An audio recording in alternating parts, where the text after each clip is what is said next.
വിവരാവകാശ കമ്മീഷണർ നടരാജൻ മുമ്പും അന്വേഷണ ഉദ്യോഗസ്ഥനെ സ്വാധീനിക്കാൻ ശ്രമിച്ചെന്നാണ് സർക്കാർ ഇന്ന് ഹൈക്കോടതിയിൽ നൽകിയ പ്രസ്താവനയിൽ വ്യക്തമാക്കിയിരിക്കുന്നത്. 1999-2000 വർഷത്തിൽ കോഴിക്കോട് റൂറൽ എസ് പിയായി നടരാജൻ സേവനമനുഷ്ഠിച്ചിട്ടുണ്ട്. ഇപ്പോൾ ഭൂമിദാന കേസിലെ അന്വേഷണ ഉദ്യോഗസ്ഥനായ കുഞ്ഞൻ അന്ന് നടരാജന്റെ കീഴിൽ വടകര, കൊയിലാണ്ടി സ്റ്റേഷനുകളിൽ SI ആയി സേവനമനുഷ്ഠിച്ചിരുന്നു. ഈ മുൻപരിചയം വെച്ച് ഈ വർഷം മാർച്ച് 31-ന് കോഴിക്കോട്ടുള്ള നവരത്ന അപ്പാർട്ട്മെന്റിലേക്ക് നടരാജൻ കുഞ്ഞനെ വിളിച്ചു വരുത്തി. VS-നെ ക്രിമിനൽ നടപടിക്രമത്തിൽ നിന്ന് ഒഴിവാക്കണമെന്ന് ആവശ്യപ്പെടുകയും ചെയ്തു. പിന്നീട് കഴിഞ്ഞ മാസം 15, 16, 17 തീയതികളിൽ ഫോൺ വിളിച്ചും ഇതേ ആവശ്യം ഉന്നയിച്ചു.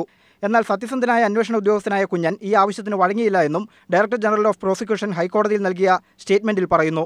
ലാൻഡ് റവന്യൂ കമ്മീഷണർ നിവേദിത പി-ഹറിന്റെ മൊഴി സ്റ്റേറ്റ്മെന്റിനൊപ്പം അനുബന്ധമായാണ് നൽകിയിരിക്കുന്നത്. റവന്യൂ മന്ത്രിയായിരുന്ന KP രാജേന്ദ്രൻ ചേംബറിലേക്ക് തന്നെ വിളിച്ചു വരുത്തി വിരമിച്ച സൈനികനായ TK സോമന് പട്ടയ വ്യവസ്ഥകൾ ഇളവ് ചെയ്ത് നൽകണമെന്ന് അഭ്യർത്ഥിച്ചുവെന്നാണ് മൊഴി. മുഖ്യമന്ത്രി VS അച്യുതാനന്ദന് ചില താൽപ്പര്യങ്ങളുള്ള വിഷയമാണിത്. മന്ത്രി എന്ന നിലയിൽ തന്റെ അവസാന ആഗ്രഹമാണിതെന്നും തള്ളിക്കളയരുതെന്നും KP രാജേന്ദ്രൻ അഭ്യർത്ഥിച്ചു. എന്നാൽ ഫയൽ പഠിച്ചതിന് ശേഷം ഇളവ് നൽകുന്നത് നിയമവിരുദ്ധമാണെന്ന് താൻ മന്ത്രിയെ അറിയിച്ചെന്നാണ് നിവേദിതയുടെ മൊഴി. DGP സ്റ്റേറ്റ്മെന്റ് സമർപ്പിച്ചതിന് തൊട്ടു പിന്നാലെയാണ് അന്വേഷണ ഉദ്യോഗസ്ഥനെ മാറ്റി DIG റാങ്കിലോ IG റാങ്കിലോ ഉള്ള ഉദ്യോഗസ്ഥനെ അന്വേഷണ ചുമതല ഏൽപ്പിക്കണമെന്ന് VS-ന്റെ അഭിഭാഷകനായ അഡ്വക്കേറ്റ് ഗോപാലകൃഷ്ണക്കുറുപ്പ് ആവശ്യപ്പെട്ടത്. അന്വേഷണ ഉദ്യോഗസ്ഥന്റെ അറിവില്ലാതെ ടെലിഫോൺ സംഭാഷണം മാധ്യമങ്ങൾക്ക് ലഭിക്കില്ല. ഇരുവിഭാഗം കേട്ടതിന് ശേഷം ജസ്റ്റിസ് സതീഷ് ചന്ദ്രൻ കേസ് അടുത്ത മാസം 1-ാം തീയതിയിലേക്ക് മാറ്റിവെച്ചു. Prashanth Nair, Kochi, India vision.